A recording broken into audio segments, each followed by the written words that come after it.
Actualmente estamos en una guerra. Todos sin excepción participamos de ella. No importa dónde vivas o a qué te dediques, tienes una opinión y por lo tanto, estás en uno de los dos bandos que se disputan silenciosamente la victoria definitiva. Hablamos de nuestra relación con la realidad. ¿Es lo que vemos todo lo que hay? Cada situación, decisión o cambio en el mundo, ¿es algo que ocurre de manera natural? ¿O es guiado por alguien con fines que nunca nos serán revelados? Hablamos del enfrentamiento constante entre quienes quieren convencernos de que hay un poder oculto esperando detrás de nuestras ingenuas existencias y quienes aseguran que nada de eso tiene sentido y que somos los pilotos al mando de nuestro destino. Entre todas las conspiraciones que rondan por internet, el llamado Proyecto Bluebeam tiene el raro honor de ser anterior a la red y de haber sobrevivido al tiempo y a los intentos por desacreditarlo. Los recientes eventos en Estados Unidos, con avistamientos masivos de drones de origen desconocido y la proliferación de videos virales, en donde podemos tener un atisbo de lo inconcebible, traen una vez más al Proyecto Bluebeam al plano de la discusión. ¿Podríamos ser controlados por la fe? ¿O el pánico con una tecnología capaz de poner frente a nuestros ojos exactamente lo que necesitamos para obedecer? ¿Podríamos ser controlados por la fe o el pánico? Con una tecnología capaz de poner frente a nuestros ojos exactamente lo que necesitamos para obedecer. La manipulación es tan antigua como el hombre, y a lo largo de la historia hemos aprendido sus secretos ocultos entre los fragmentos de la noche.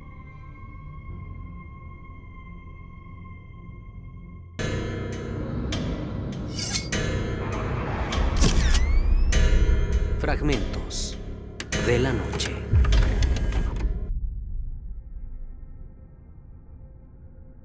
Diez años atrás, el proyecto Bluebeam tuvo un resurgimiento en Internet que fue respaldado por una gran cantidad de videos trucados que pretendían probar que las potencias mundiales poseían una tecnología capaz de proyectar imágenes holográficas hiperrealistas de absolutamente cualquier cosa.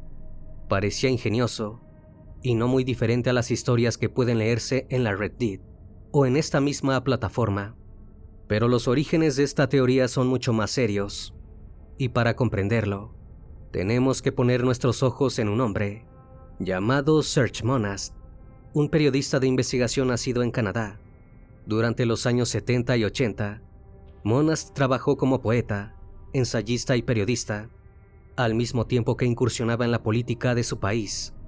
No fue sino hasta 1990, cuando su trabajo de investigación tomó un camino inesperado, pero necesitó dar un paso extra. Antes de dar a conocer sus teorías, fundó la Agencia Internacional de Prensa Libre, una institución que le permitió expandir su visión sobre el mundo y el rumbo que estaban tomando los acontecimientos a nivel mundial. Fue allí donde comenzó a hablar de ciertos temas que nadie había tocado antes de manera tan abierta, temas como el nuevo orden mundial y las sociedades secretas detrás de las instituciones, empresas y gobiernos más poderosos del mundo. Su figura se volvió conocida después de una entrevista en el programa televisivo Esoterismo Experimental del ufólogo e investigador paranormal Richard Glenn, en especial porque durante esa entrevista, más que divulgar una teoría más o menos extraña, Monast advirtió a la teleaudiencia sobre los peligros de un posible gobierno mundial. Su participación tuvo tanto éxito que fue entrevistado varias veces por Richard Glenn hacia el año 1996, pero todo tomaría la forma definitiva en 1994, cuando Serge Monast publicó el libro que marcaría un antes y un después en la historia de las teorías conspirativas, Project Bluebeam, NASA. En este libro, Monast desarrollaría ampliamente su teoría, que podía resumirse de la siguiente manera. La NASA, en una operación global, conjunta con la Organización de las Naciones Unidas, tenía un plan definitivo para lograr el control de la humanidad, y lo haría a través de dos brazos armados, la fe y la tecnología.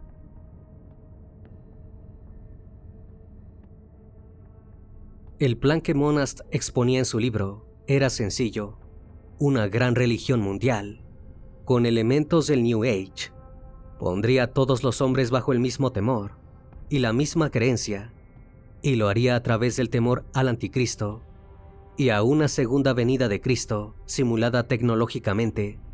Según dijo, la narración mística del Apocalipsis estaba tan arraigada en el imaginario cultural que la recreación de los eventos que se describen en los libros sagrados podría colocar a la humanidad en un estado de vulnerabilidad inimaginable. Un año más tarde, publicó una extensión de su teoría, mucho más específica y detallada, bajo el título Los Protocolos de Toronto, en el que aseguraba que durante 20 años, un grupo relacionado con una hermandad masónica se había reunido y, en complicidad con los magnates y poderosos del mundo, planearon establecer un nuevo orden mundial con el fin de controlar la mente y la voluntad de las personas. Era una suposición extrema, pero ya había tenido sus precedentes en los libros, como los protocolos de los sabios de Sion, de principios del siglo XX, en donde se hablaba de una supuesta conspiración judío-masónica para lograr el dominio mundial. No obstante, además de sus libros, Monast cumplió cabalmente todos los pasos de un teórico de la conspiración. Entre 1995 y 1996, declaró públicamente que estaba siendo perseguido. Estas persecuciones estaban a cargo de las autoridades en general y comprendía desde acoso policial hasta intimidación psicológica, todo a causa de haber tocado un punto sensible en las esferas del poder y estar involucrado en redes de información prohibida. El final de Monast estuvo acorde a cómo había vivido, y en diciembre de 1996 fue hallado sin vida en su casa. La noche anterior había sido detenido y había pasado la noche en una celda. Tenía 51 años. Había tenido 2 hijos, de quienes había perdido la custodia en septiembre de ese mismo año, y terminaron bajo la tutela del Estado, ya que Monast nunca los envió a recibir una educación tradicional. Estas circunstancias, su deceso en soledad, y justo después de ser arrestado, y la pérdida de la custodia de sus hijos, llevó a quienes seguían sus teorías a asegurar que en realidad había sido sacado de en medio por los poderes que había desafiado, exponiendo sus planes. La desaparición de sus hijos habría sido, según esta perspectiva, una advertencia sobre lo que podían esperar quienes se atrevieran a seguir los pasos del investigador. Podría haber sido el final de Monast y de sus teorías, pero la influencia de sus libros caló muy hondo en otros teóricos de la conspiración y en otro nicho perfecto con la llegada de Internet.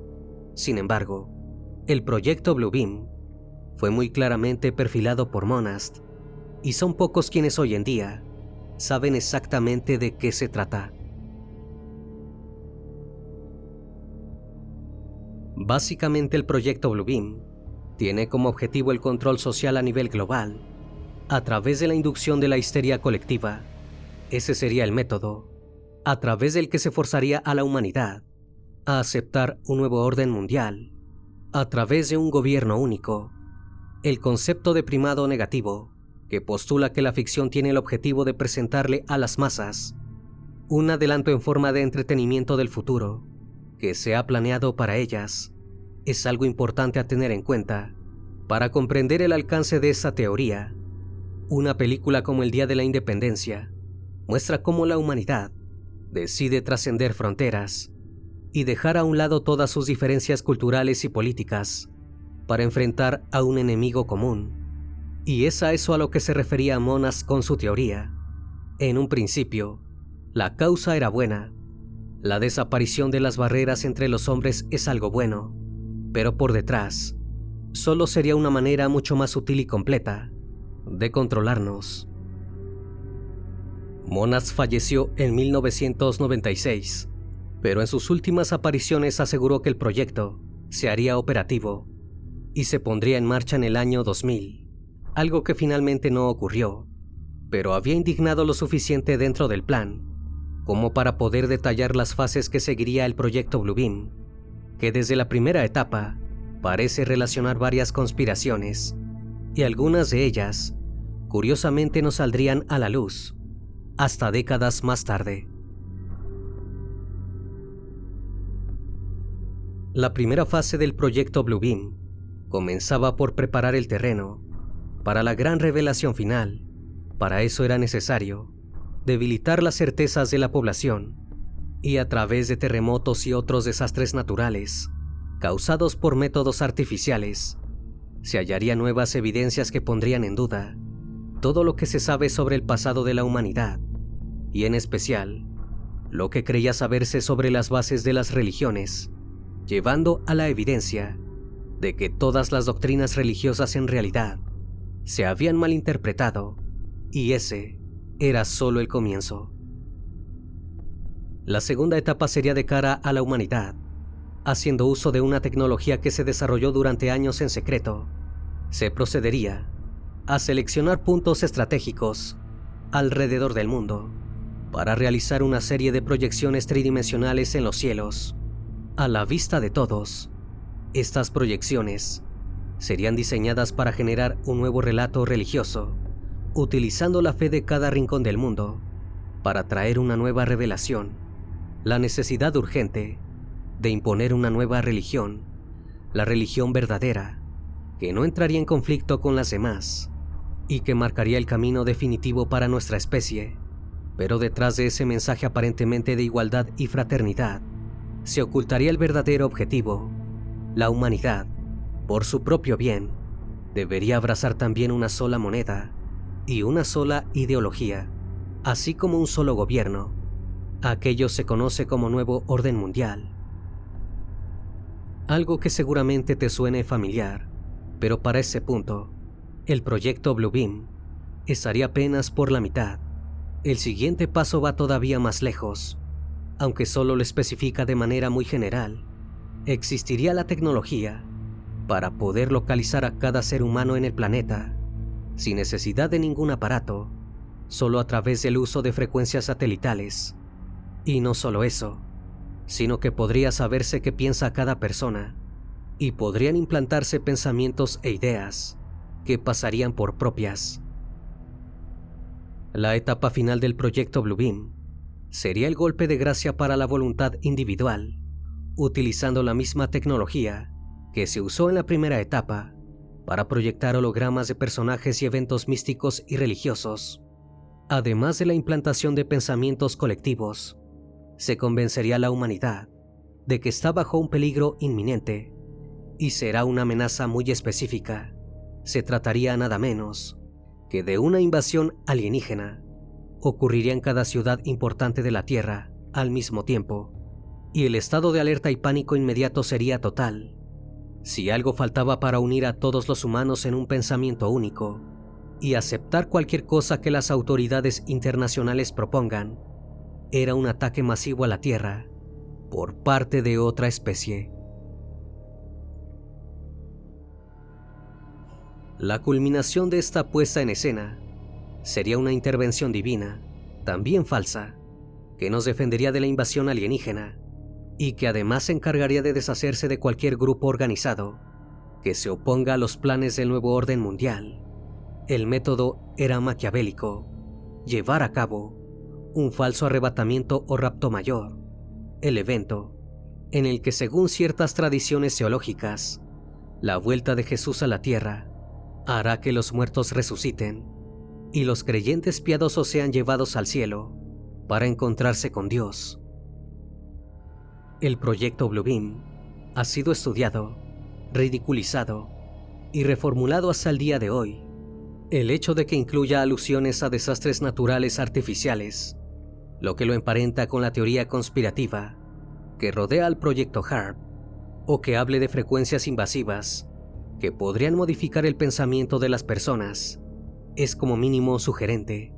Puede que otras teorías conspirativas hayan derivado del proyecto Bluebeam, o como otros sugieren, en realidad Monast dio a conocer una especie de borrador de los planes de la élite para el futuro de la humanidad.